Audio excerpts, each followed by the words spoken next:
Hello everyone, my name is Jordan, also known as Scraps. Today I will be teaching you this monosynth lead.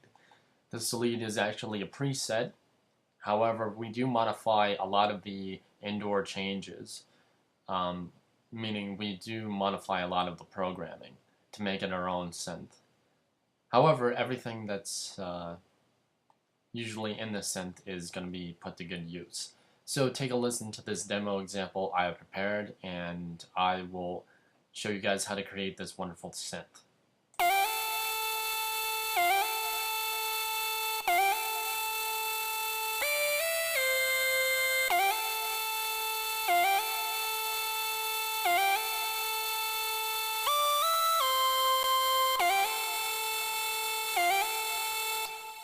So it's very useful when creating high tension.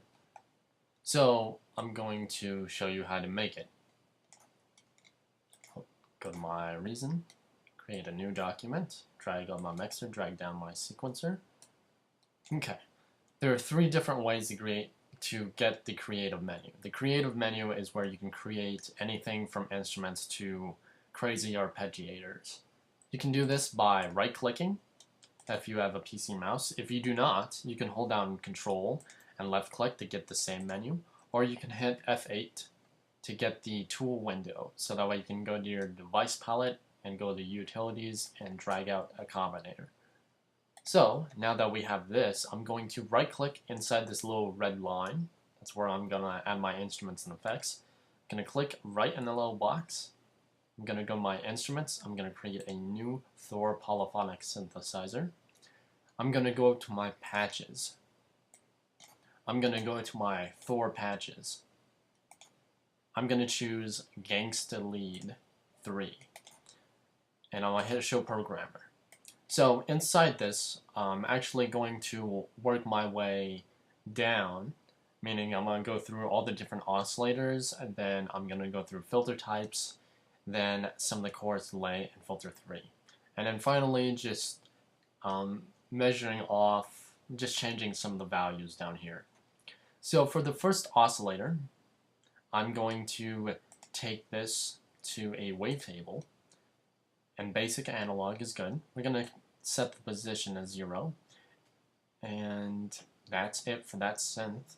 For our second synth, and make sure all 2 and 3 oscillators are enabled, for our second synth, we're going to choose an analog oscillator. We're going to choose square, and we're going to take it halfway, so 64. Now if you can't get those finite numbers, just hold down Shift when you're left clicking and release. Okay, so for our third oscillator, we're going to choose something a little bit different than normal, a noise oscillator. I'm going to take it down 2 octaves. I'm going to set it to white. Now setting the octaves down don't really matter, it's just part of the routine. I'm also going to set my noise amount to 106, and that should do it for the synths. For our low pass and state variable filter, I'm actually going to turn up the filter 1 frequency to 317 Hertz, and that should do it. Aha! So for our second variable, I'm going to leave it as is, and I'm going to leave P right in the middle. The state variable notch filter, I'm going to leave that in the middle. Okay, so for our synths, so for our patch down here, I'm going to take the oscillator 1 pitch down to 0, my amp gain to 0. I'm going to set the LFO2 to 0, and that should do it. So now let's have a listen.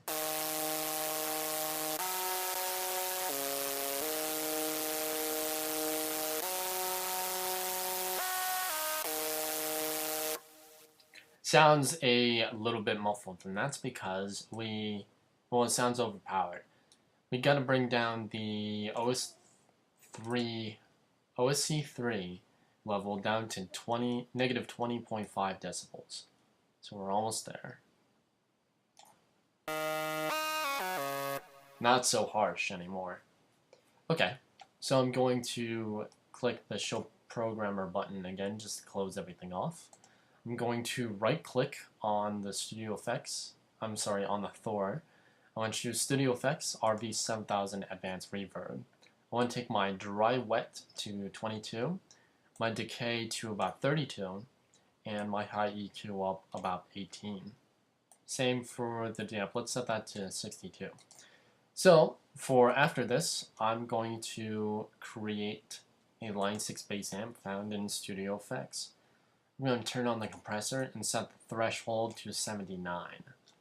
After this, all we need to do is master it, throw on some saturation, and we're done.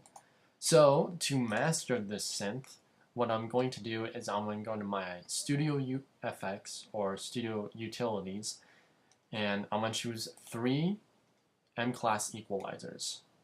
So there's 1, 2, and 3.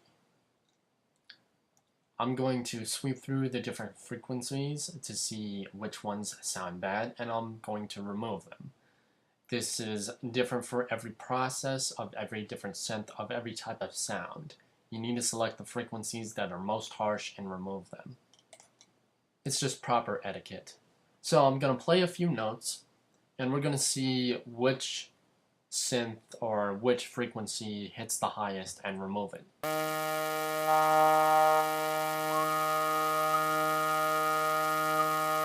There's a bad one there, so that's at 1.185 kilohertz, gain down for that one. Turn on P2, gain up, Q up, search.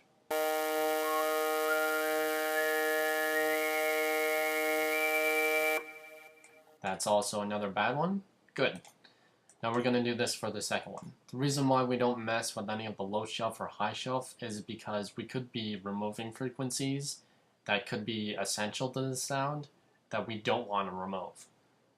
So that's why I'm searching for frequencies that could mess up the sound in the mix. That's also another bad one, so I'm actually going to boost the Q a bit to capture that. Okay.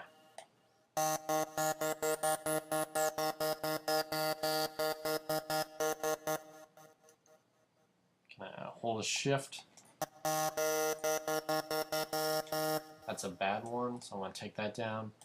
Do that for P2 as well. Don't forget the lower frequencies as well. We gotta make room for the kick and the snare.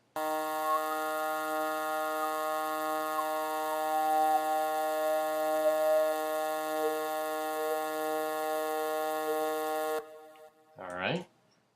And finally, for our last frequency, we're gonna go up to 10,000 kilohertz. Okay, so after that we've cycled through all the frequencies that we thought were very harsh and ear-piercing, we're going to go to our Studio Effects. Now you can use a Scream 4 distortion unit, or you can use a soft tube saturation. I will show you both methods. So for the soft tube knob, all you want to do is keep it low, and you want to set it at 3.3. Then after this, or if you're going to use a Scream 4 distortion unit, go to Creative Effects and create it.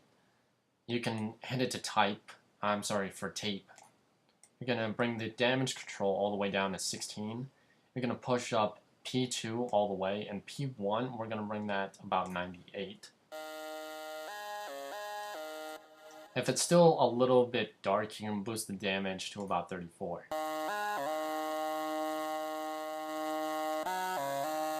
And if you really want to boost it, you can just turn up the master volume. So it creates some of that distortion, but it's not quite as harsh or accurate as soft tube, but it's a good replacement. So after this, I'm going to go to my Studio Effects and create an M-Class Maximizer, turn on Soft Clip, take off Limiter, put Release to Auto, and turn the Soft Clip amount all the way. And there you guys have it, your very own monophonic synth lead Monistar. So I will check you guys out later for a new synth tutorial. I'm also working very, very hard on a life-changing event. So I'm gonna be just more. I'm just gonna focus more on the creation of synths, the right type of sounds. And don't worry, I haven't forgotten about your synth request. It's just, how do you define a synth that is very hard to break down? It's like, okay, this sounds like a vibraphone, but it's not a vibraphone. It has a throat sound, so I'll throw that in there. And then when I completed the synth, it didn't sound at all like the synth, so I have to go back and recreate it. However, those new discoveries that I've made with wrong synth and everything like that, I've actually created more synths doing that. So upon recreating more and more synths, I've been able to recreate more and more unique sounding instruments. So I'm going to get started on working on those more synths, my vocals and everything like that. So I'll post a video on how the weather has affected my videos and why I wasn't uploading for Monday or for Sunday. So maybe you guys can probably see what's going on. So I hope you guys have a wonderful night sleeping, as most of my videos come out around 10, 12, 1 in the morning. So I'll check you guys out later. Peace.